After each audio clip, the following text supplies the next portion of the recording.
Hello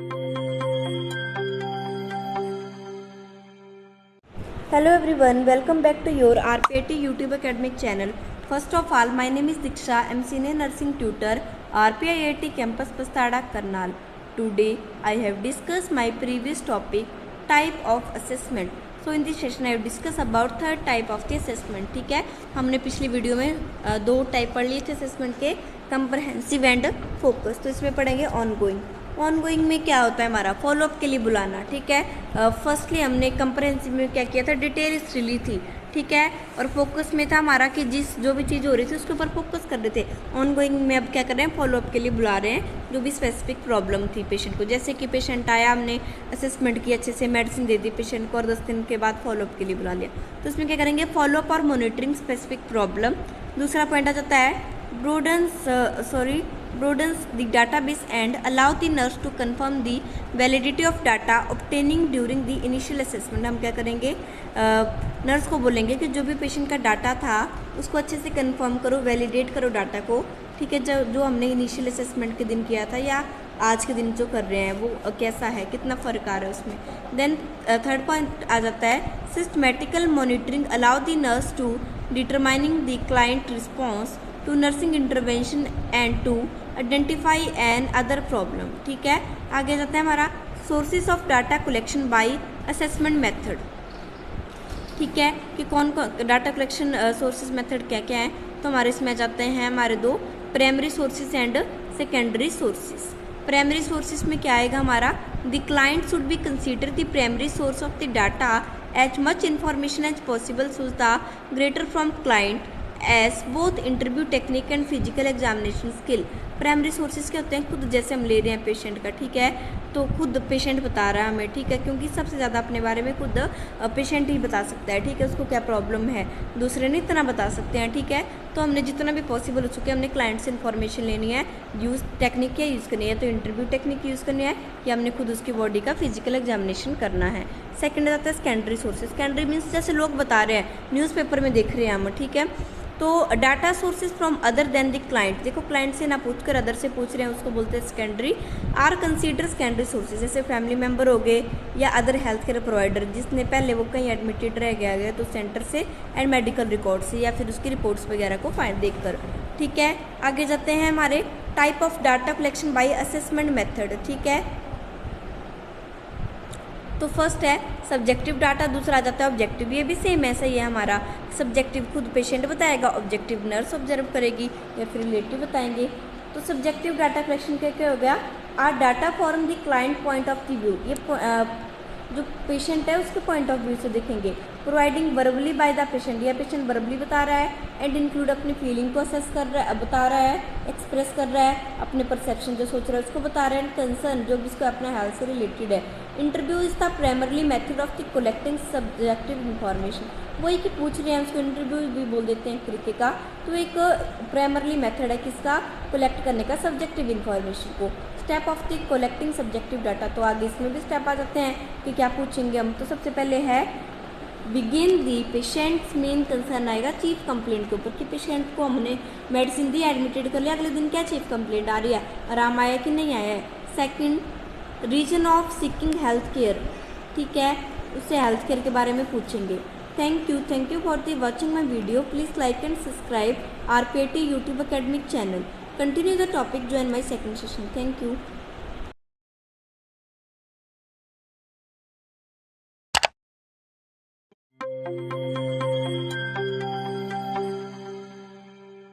Welcome back to your RPIT YouTube academic channel. First of all, my name is Diksha. I'm senior nursing tutor, RPIT campus Pastada, Karnal. So in this session I have discussed about previous topic. So in this session I have discussed about assessment tools of the nursing process. First tool हमने discuss कर लिया तो subjective and second है objective. Subjective में था कि हमारा जो पेशेंट के पॉइंट ऑफ व्यू से देखेंगे, उसकी चीफ कंप्लेंट पूछेंगे, उसकी क्या क्या प्रॉब्लम आ रही है मेडिसिन के बाद उसके अपडेट लेंगे. ठीक है, परसेप्शन के बारे में, फीलिंग्स के बारे में पूछेंगे. ठीक है, एंड ऑब्जेक्टिव जो नर्स ऑब्जर्व कर रही है. ठीक है, गाइड टू सिम्टम्स असेसमेंट. ठीक है, ऑब्जेक्टिव डाटा में क्या जाता है, are observable and measurable data that are obtained throughout both physical examination and the result of the laboratory and diagnostic test। ये किसके ऊपर बेस है? हमारा फिजिकल एग्जामिनेशन के बेस ऊपर है and the result of laboratory diagnostic क्या result आया है, ठीक है, उसके ऊपर है। The primarily method of A collecting objective information in the physical examination, या फिर नर्स ऑब्जर्व कर सकते हैं फिजिकल एग्जामिनेशन करके, ठीक है, which provide information about the function of the body system, inspection, palpation, percussion and auscultation technique are use to collect objective data. ये सारी चीज़ें हम क्या कर सकते हैं, टेक्निक्स अपना सकते हैं ऑब्जेक्टिव डाटा को देखने के लिए। तो example of the objective information include, ठीक है, जिसमें वाइटल साइन आ जाएंगे हमारे, टेम्परेचर कितना है, पल्स रेट कितनी है, रेस्पिरेटर रेट कितना है एंड ब्लड प्रेशर। दूसरा जाता है positive bowel sound, bowel sound को चेक करके देख सकते हैं हम, एंड फ्लश्ड फेस, ठीक है। दूसरा हम क्या करेंगे, वैलिडेट करेंगे डाटा। ऑब्जेक्टिव इन्फॉर्मेशन में ऐड टू और validate subjective information. Validation is a critical step in data collection to avoid omission, prevent misunderstanding and avoid incorrect inference and conclusion, ठीक है। Organise the data, organise the data में आएगा foundation of nursing practice, ठीक है। Data that are collected must be organised to the useful health care profession collecting the data as well as the other involved with the client care. Data should be organized throughout. Data को organise कैसे करेंगे? सबसे पहले है data clustering admission assessment format. तो सबसे पहले क्या है, in the process to putting the data together in order to identify areas of the client problem and strength. Second आ जाता है असेसमेंट मेथड। असेसमेंट मेथड में क्या आएगा, it is a framework providing a systematical way to organise data. Hierarchy of need, सबसे पहले hierarchy of need में देखेंगे पेशेंट की नीड क्या क्या है। Purpose that are individual basic need psychological must be meet before higher level can be meet. Body system method में देखेंगे organise data according to the tissue and organ function in the various body system.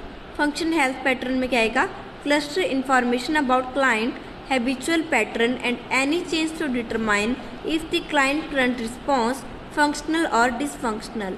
theory of self care में क्या आएगा, base of the client ability to meet self care need and identify existing self care deficit। interrupting data कौन कौन करेगा इसमें, when data are placed in cluster that are nurse distinguish between relevant or irrelevant data, determine whether and where there is a gap in the data, identify pattern of the cause and effect, then documentation of the data।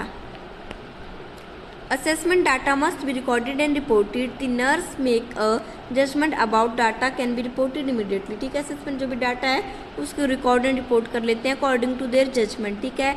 Which data need to only the recorded at that time, उसी time record करना होता है। Data that reflect a significant deviation from normal, ठीक है, severe to difficult in breathing और higher level of anxiety would be needed reported well the recorded, ठीक है। क्योंकि सम टाइम ऐसा हो जाता है कि डाटा खराब आ रहा है पेशेंट का, हार्ट रेट ज़्यादा आ रही है, ज़्यादा आ रहा है, तो उस टाइम हमें रिपोर्ट करनी होती है डॉक्टर को।